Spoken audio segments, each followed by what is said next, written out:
Hello, it's Jack Heineke with today's Devotional. We're looking in the book of Psalms, chapter 2, verses 1 through 8. Why are the nations in an uproar, in turmoil against God? And why do the people devise a vain and hopeless plot? The kings of the earth take their stand, and the rulers take counsel together against the Lord and his anointed, the Davidic king, the Messiah, the Christ, saying, "Let us break apart their divine bands of restraint, and cast away their cords of control from us." He who sits enthroned in the heavens laughs at their rebellion. The sovereign Lord scoffs at them, and in supreme contempt he mocks them. Then he will speak to them in his profound anger and terrify them with his displeasure, saying, "Yet as for me, I have anointed and firmly installed my king upon Zion, my holy mountain. I will declare the decree of the Lord. He said to me, 'You are my son. This day I proclaim, I have begotten you. Ask of me, and I will assuredly give you the nations as your inheritance, and the ends of the earth as your possession.'" Well, this psalm explains a lot, doesn't it? Why does the news broadcast such baffling items that make you go, Why do we see the elite, those with more money than most of us will only ever hear about, telling us all about how we should be living our lives? How did they get to the positions of authority that allows them to be so influential and so bent on everything being their way? Why do they even care about how we live our lives as long as we're not hurting them or hopefully anyone else?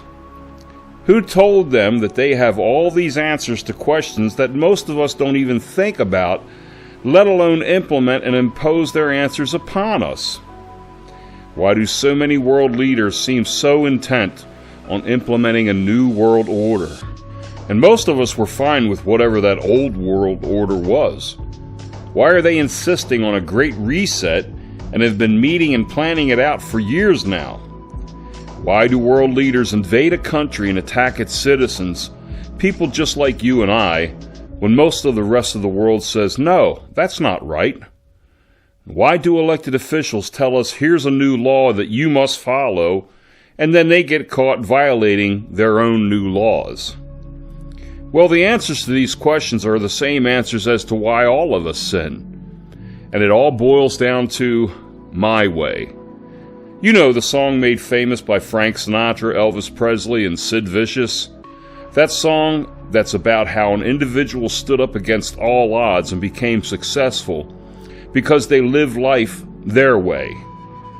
The lyrics are very telling and explain the perspective of perhaps most people in the world. Here's the lyrics at the end of the song.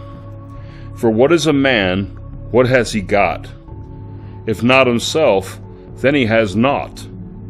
Not to say the things that he truly feels, and not the words of someone who kneels. Let the record show I took all the blows and did it my way." To which you now probably hear the crowd roaring their approval in your head. In 1967, a Frenchman, Jacques Revaux, and I believe that's how you pronounce his name, wrote the music and melody of this song called "For Me." That was about a couple falling out of love. The song was recorded into a reworked song and was released in France, where Paul Anka heard it, and he bought the rights to the song for $1. Back in the States, he has dinner with Sinatra, who had told Anka at the dinner that he was getting out of the music business. But Anka thought this song was made for Old Blue Eyes. Anka sat down and rewrote the lyrics in the way that he thought would best fit Frank. Frank records it in one take and placed this iconic song in the hearts and minds of millions. Between the lyrics, the confident delivery of the song, and its impact culturally, this song completely dismisses the idea of God, and especially listening to and being guided by God. Especially the lines that say, "Not to say the things he truly feels, and not the words of someone who kneels." There's a reason a song like this becomes as popular as it has, to the degree that it's an iconic song embedded deep into the fabric of our culture. It's because this song is about the lone person who stood up against all the odds and claims victory at the end of their life by doing their life their own way. This is the song of the self-made man or woman who did not compromise their personal integrity in order to stand tall above everyone else, and they proclaimed to the world, "To heck with you all, I did this thing called life my way." And to heck with you all, including to heck with that person's creator. It speaks to and sings out from everyone who wants nothing to do with God or with those who kneel to this God. In fact, those who kneel to this God are clearly ridiculed in the song's lyrics. We've become a nation, a world of people who have no problem saying how we truly feel, though. It's everywhere you look and in every conversation you hear. On one hand, it's good for people to express their true feelings to one another, but on the other hand, the true feelings of many expose their hatred towards God. I've had anger towards God a few times, but outright hatred? Especially hatred that lasts a lifetime? The Bible tells us that all of us at one time, that we were all enemies of God. But God clearly shows and proves His own love for us by the fact that while we were still sinners, Christ died for us. Romans 5:8. Being a sinner places us in opposition to God. Therefore, we were once enemies of God. And for those whose hatred towards God continues, are those whose hatred keeps them from His gift of grace, which means they cannot enter His kingdom when the end is near and as they face that final curtain. It is the answer to why the elite want to be in control of the world. It's the same reason we want to be in control of our own world.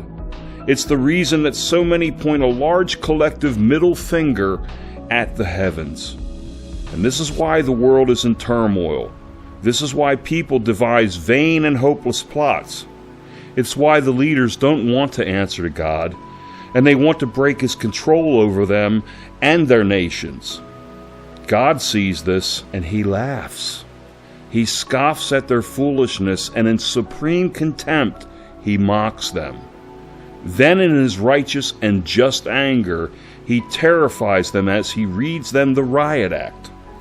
I have anointed and firmly installed my king upon Zion, my holy mountain, and I declare a decree that Jesus is my one and only unique Son, and He will be the owner of the nations of the earth as His inheritance and the ends of the earth as His possession. Oops! That's very bad news for the leaders and all the people still in hatred and in direct opposition to God. These are the people that the Bible calls the lost, and it is those people that we as Christians are trying to reach for God. We have no need to be angry with them, as we were all once them at one time. So instead of anger towards these people, what they need are our prayers. Even if they insist until their end to reject God, then that's on them. But we are called to pray for such as these. We don't have to agree with them, because we shouldn't. We don't have to vote for them either.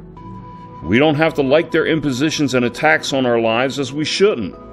But praying before His throne for their salvation is never a waste of time, because time spent before Him, before His throne, well, that's always good for us. Because this message is very good news for those who do kneel and want to recognize God as He is, and who want Him to be the Lord of their lives. As for me, I'm not interested in doing life my way. I've tried that many times, and each time I've always found myself asking for God's help, which tells me everything I need to know about who needs to be in control of guiding my way. I just want to do it God's way. Not my will or my way, but His will and His way.